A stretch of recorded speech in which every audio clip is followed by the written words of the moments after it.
everybody, this is Nick over here from the Arcade Hunters, and we're going on a hot tip over in Winchendon, I believe it's called, Massachusetts. There's a little arcade called Tokyo Game Action, and from what I hear, it's pretty much an American arcade with Japanese games and a bunch of other stuff. All I know is it's in a bowling alley. So we're gonna go hop in the car and we're gonna go check this place out, so come along.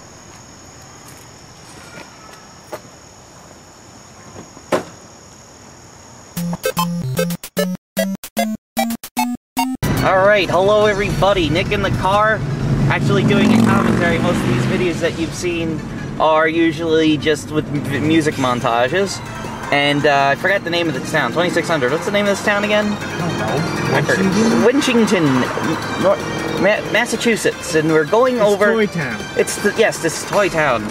Let's see, we got a coffee place. Sorry I'm not very good filming, as you can see from the older videos. See, it says, welcome to Toy Town. So we are looking for a place on Summer Street in a bowling alley called Tokyo Game Action. I've heard a lot of stuff about this place. Supposedly, they're getting a new pop in music from Bimani. As you can probably hear in the background, I have the Gradius song on, one of our favorite games, and I also hear they have Gradius 4, so looking for that. And also heard supposedly they were doing a fundraiser to get a Street Fighter 4 unit.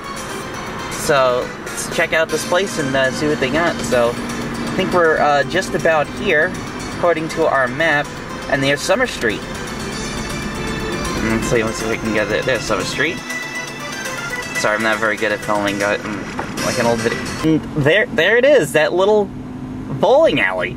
Supposedly has this Japanese arcade in America in this tiny little town that used to make toys. And then there's the good... I can't get over there, let's see. And supposedly yesterday they did a big, I'm pretty sure it was Battle Gear 3 or Wangan Midnight tournament, and there's just a little bowling alley. Very weird. So there you go, there's the bowling alley. And everybody, it's Nick from PressStarComic.com coming to you on location here at Tokyo Game Action. And sir, what is your name? My name is Andy McGuire. I am the co-owner of Tokyo Game Action over here. My shy and bashful wife Chia is over here in the corner eating some french fries. We're happy to be here today and to have you guys with us. I want to thank you for joining us on this tour today. I'm going to turn the MC over to him because he's better on camera than I am, probably, but you'll hear me jumping in once in a while. So, sir, how'd you get started with this place? What was the deal? Well, I used to be a huge video game fanatic from when I was a kid, and I started in the Atari 2600, and I love video games, so that continued into my teens, and for some odd reason I decided I wanted to be a police officer. So I moved to California, joined the LAPD, and was a police officer there for about 7 years. I had started importing games when I was younger, so when I was in California, I had the opportunity to get exposed more to Japanese culture and import games. And I finally moved back to Boston when my father got sick with cancer. And when I came back to the East Coast, I noticed there was really nothing as far as import games were concerned. So I figured, well, somebody's got to do something about this. I kept saying that to myself, and I said, well, you know what? I'll do something about it. And we started a little arcade with one DDR machine, DDR Extreme, in the back of a coffee shop. We outgrew the coffee shop, moved into our little storefront in Rhode Island on Main Street in Woonsocket. And after that, after about 2.5, 3 years, we bought this bowling alley in Winchendon, Massachusetts, and put all our craziness in here, and here we are.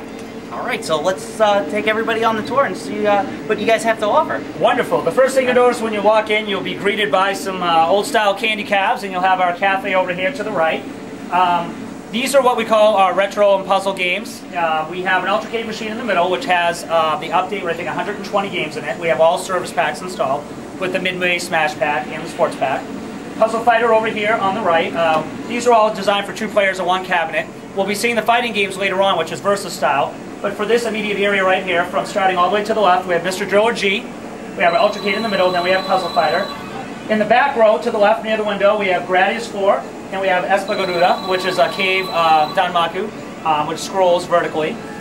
So this area is very popular, and we also have our racer, Battle Gear 2, and that's only 2 tokens, and we try to encourage our younger drivers with our families that come in to try this before they progress to Initial D or Wangan, which we'll get to in a second.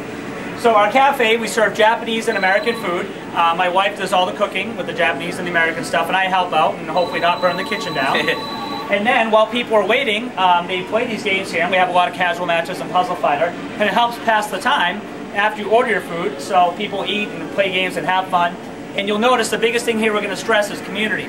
This is a community game arcade, so when you come in, you're more than likely going to know everybody that's in the building already because we all work as a community center.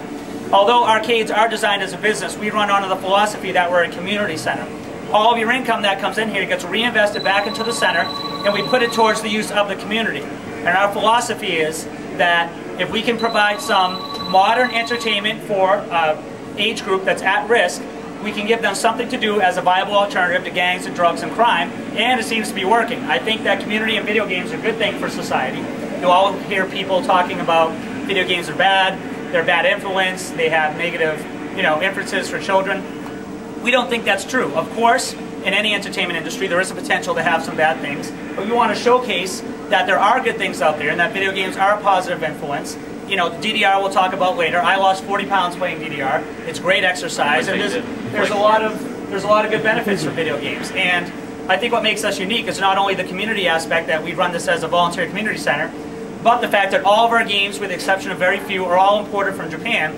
So the games that you see here, you won't see anywhere else in the country. And we take pride in the fact that we're 100% current with Japan, and that we try our best to make sure that everything works 100% all the time. I maintain everything myself, and I'm a player myself, so if something doesn't work, I fix it immediately. And we do our best to make sure that everybody has everything working properly, so when they get their scores are also going to be a reflection of their true and accurate playing, and they're not going to get pad misses or sensor misses and so forth. So this is where we start. Right here is where our old retro games here in the back, and our puzzle games and everything else. So this is a very popular corner during the food serving times, and generally during the day as well. So we do run Puzzle Fighter tournaments, we run Puzzle Bobble tournaments, Bust a Move, we run tournaments on those. So people are still active in the older games that, although we have our new PlayStation 3s, Metal Gear Solid 4, and our next generation of video games, you see games like Mr. Driller and Puzzle Fighter that have been out for over 10 years, and they're still as popular because the gameplay is what makes the game great. Alright, now let's go over and check out some of the racing games. So once you walk past the front desk, you'll see me here running around like a maniac, attending to everybody. You'll check in here at the front desk. After you check in, you'll have your option to do your flat rate, which is your all-day pass for $26. We do all of our food transactions here. When you order food, you get a number, and you'll pick your food up over there. And we'll also sign everybody in here. We work on a membership system, so everybody that comes in the building is screened, so everyone here will be safe, and we know what's going on in our building at all times. So if somebody gets hurt, we know who to call, and so on and so forth. If somebody has any medical conditions, we know about them up front, so we can keep an eye on them if they're diabetic. We do have some members that are diabetic, so we have to chase them down and say, hey, did you eat today? Because, when you get involved in a game, you don't want to stop. So we try to take care of our people best we can. And then as soon as you walk past here, you'll see our showcase. We do have some video game items, some of our rare import items for some of our characters from our games here. And these we do sell on a not on a prize basis like you'll see at Redemption Arcades. These are actually for sale, and the money that is generated from this goes back into the center. And behind me, you'll probably hear Initial D playing. We have Initial D4, we've upgraded to version 1.5, which just came out. And we have a versus style, just like you have it in Japan. And as you know, the versus style means you cannot see what your opponent is doing, which adds the element of having to concentrate on the game and not listen for shifting or turning. You have to be able to rely on your skill and not see what your opponent is going to do. So player 1 is here and player 2 is on the other side. Right behind Initial D is Wangan Midnight Maximum Tune 3, 4 players. So we've created a little bit of space here. It's right next to the bathroom. So this does get a lot of traffic here, but we kind of try to open up here like parting the scene to make sure people can use the facilities when they want. And then we have all our 4 players linked up here. So when we have our racing game tournaments, everything is run over here in the racing games. So this is our first stop from the games. Once you go past here, we'll be going into our room with our music games, and then lastly our fighting games in the back. So if you want to lead us into the music games, let's go. You'll see a little bit of our history up here on the walls. These posters represent all of our games that we've had in the past. So these represent all of our upgrades and our kits and everything that we've done. So it's a little bit of the history of what we're doing here at TGA. You'll have to watch your step. There's a one little step down right here.